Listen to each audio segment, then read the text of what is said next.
Cheers, peeps. Good morning. It is Monday, March 4th, and we are about 24 hours away from the Women's Prize in Fiction longlist announcement. All last week, I saw a bunch of people coming out with their predictions videos, and I love the predictions videos. It creates such a great TBR.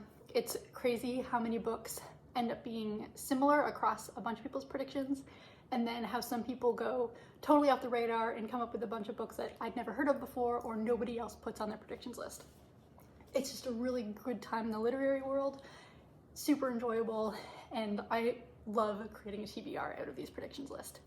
But I won't create a predictions list.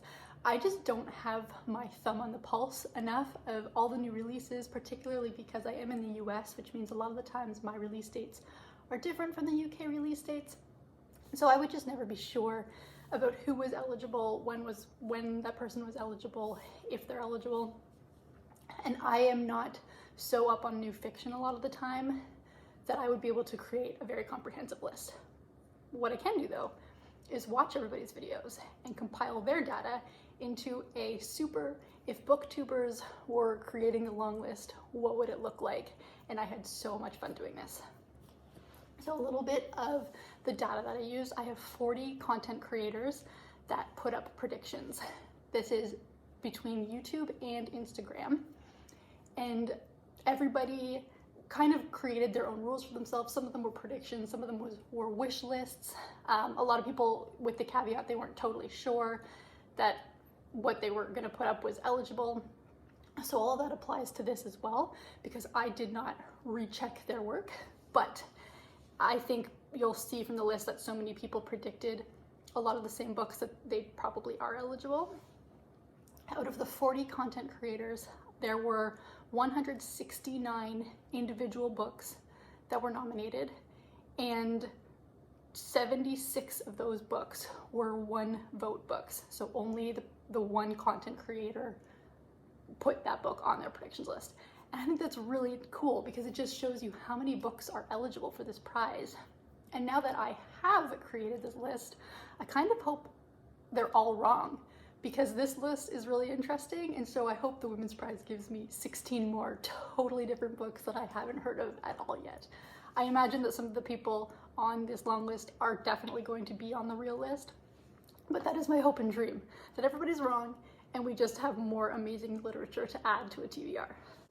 I will put everybody that I took inspiration from or took data from below. It's going to be quite the long list because, as I said, I believe I used 40 different content creators, and we will go from there. I'm not going to put out a big like mothership list of all the books. I think if you want to know what they have to say, go look at their content themselves. In 16th place, all the books on this list had 8 votes, and it is in fact a 5-way tie. We have Loot by Tanya James, The Rachel Incident by Caroline O'Donoghue, Falling Animals by Sheila Armstrong, Nightbloom by Peace Adzo Mehdi, and The Vaster Wilds by Lauren Groff. And also, I'm not going to really go into detail onto what these books are. I think if you watched any predictions list, you will have seen these. And again, also, I would love for you to just go check out the actual content creators who came up with these predictions lists. They do a really good job of describing these books themselves, and that's not what I'm going to do. These are not my predictions. They are just the ones that were voted for most often. In the 15th spot, we have The List of Suspicious Things by Jenny Godfrey. This one got 9 votes. And what's interesting is this is actually a book that came up later on. I think I had already watched a good handful of videos before this one popped up. So it's one that made a late push for being put onto this booktuber bookstagram long list. In the 14th spot, also with 9 votes, we have Ordinary Human Feelings by Megan Nolan. In 13th, also with 9 votes, we have The Vulnerables by Sigrid Nunez. In 12th place, with 10 votes, it is The House of Broken Bricks by Fiona Williams. Pet by Catherine Chigchi comes in at 10th place. Nope, 11th place, and she got 13 votes.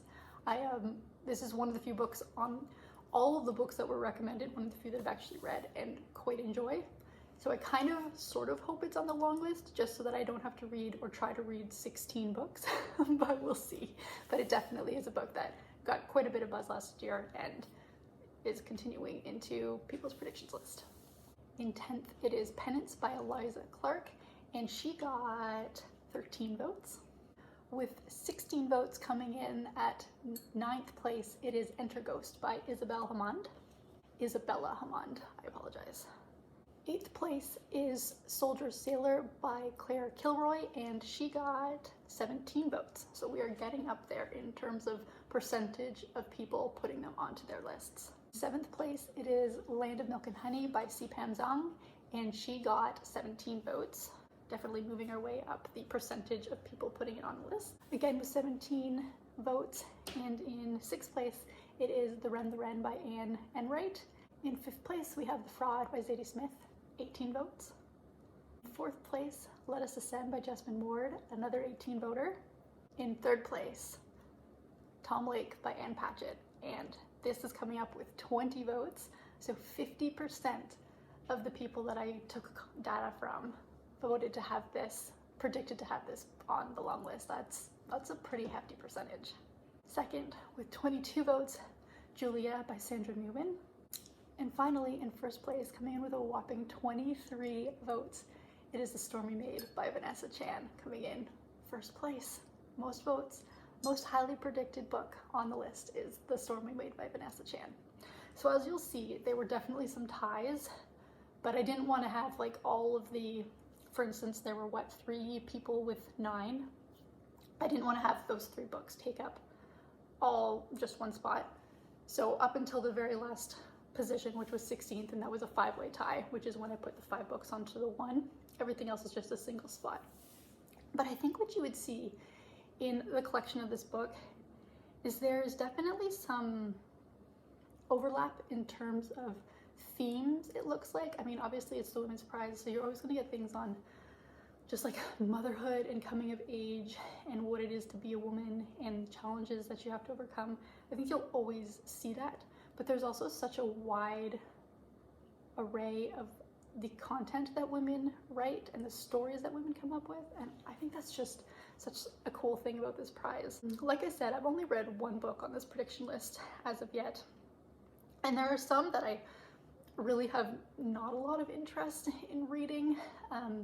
There are a couple that I know in this list touch on pandemic, and I am so uninterested in reading pandemic books right now, even if it's kind of just pandemic adjacent. They're just not books that speak to me, but I don't know, it is the times, I suppose, and it has definitely influenced a lot of people's writing, and so I think we're going to continue to see that for a little bit. But for me personally, it's not a topic that I'm super interested in, but I would imagine we'll see a couple of those types of books on this list. Anyways, tell me, if Bookstagram or Booktube was to put out this list, if this was the official list, would you be okay with it? Or would you find that it's a little maybe too commercial? Just food for thought. Anyways, I hope everybody enjoys the rest of their day. I hope you all are excited for the actual long list announcement tomorrow. I'm going to drink my coffee, edit this video, enjoy the sun.